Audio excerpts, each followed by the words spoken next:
welcome back to Nigeria 2015. We're looking ahead to tomorrow. That's when the final lap of the general elections will hold, the governorship and the state houses of assembly. We'll still have a panel of analysts here with us, Professor Akin Oyebode, Professor of Law, and GT Ogunye, both of them Channel Series election consultants. Prof, let me find out from you. Now, INEC has spoken up lately about what needs to be done or how the card readers will be used this time. Last time out, they did say where the card readers failed, people could resort to manual accreditation. But this time they've said we're going to be very firm on this. Where the card reader fails, the elections will have to continue tomorrow. Even though that was the initial arrangement they had, but somehow it didn't follow through. But this time, with the introduction of the card readers and INEC's latest stance, how do you see elections playing out? Well, I think we first have to acknowledge that the electoral process in Nigeria is a learning process. Okay, the introduction of card readers was novel, and we have to salute INEC for thinking out of the box by giving us the opportunity of ironing out the rough edges of Nigeria's political experience. So we have to learn from the mistakes that occurred, and Jagar has promised that they've done the needful to ensure that we don't have such problems tomorrow. Secondly, I think we have to congratulate Nigeria and Nigerians for fulfilling the rites of passage. Because as I said previously in this station, that Nigeria would only become a democratic nation where and when it is able to replace an incumbent government through the electoral process. We have done that now.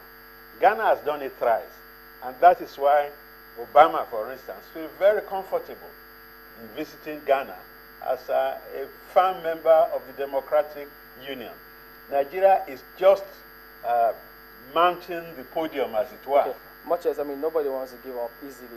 Both parties, or where there are 3 or 4 in some cases, they will just go at themselves. But how interesting, or otherwise, because we understand now that there's a lot of security that has been deployed to several states, even states where they're not going to have governorship elections. It's also as tight, intense as other states where they'll have governorship elections.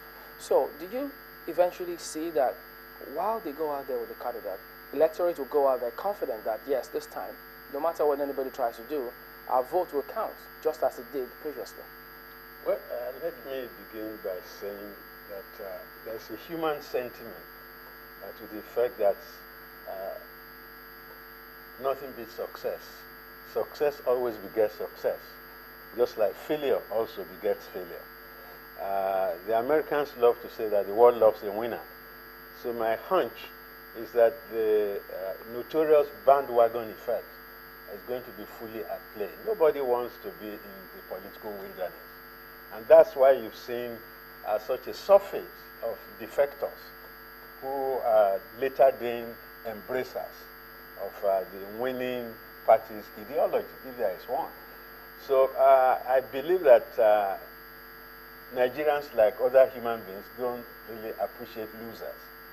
So because of what has transpired 2 weeks ago, the tendency would be for many people to join the bandwagon of change, despite all the calculations that people might have.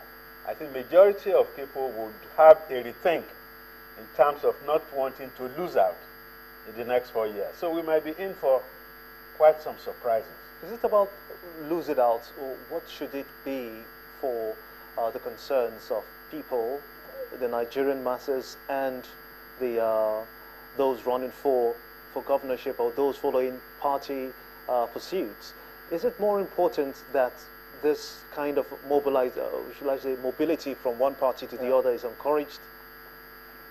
Well, it's difficult for me to say, because you see, I've heard and read statements by very intelligent people admonishing the winning party to be a little bit circumspect about these later day supporters who might have been motivated just by self-interest, because they don't want to lose out in terms of their perks.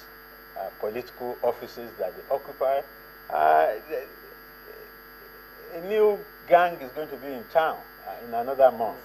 And if you are not part of the new guys on the block, then of course I said you'll be in the wilderness. And many Nigerians, you know, government is the most important activity in Nigeria.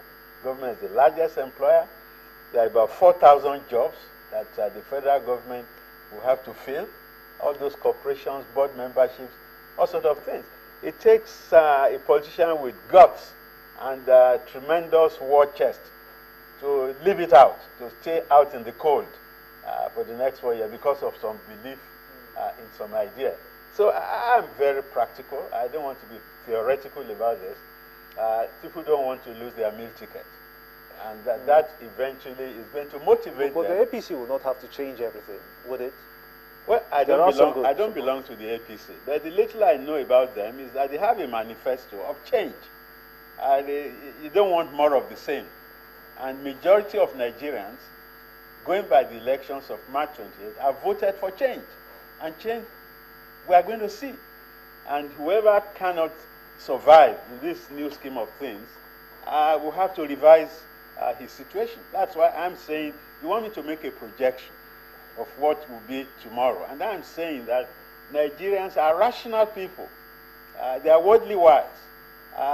They will not want to lose out in this momentum of change. So I foresee a bandwagon effect, you know, in the various elections that we have. Despite the fact that certain states might have been described as PDP states or ABGA states or whatever, new guys are in town, and you better ship up or ship out. Mr. Ogunye, the preparations, basically, INEC, okay, they've distributed some of this material, sensitive materials that are needed for the elections. Right now, it's like, it's crunch time. But let's look at the overview generally, the mood of the electorate.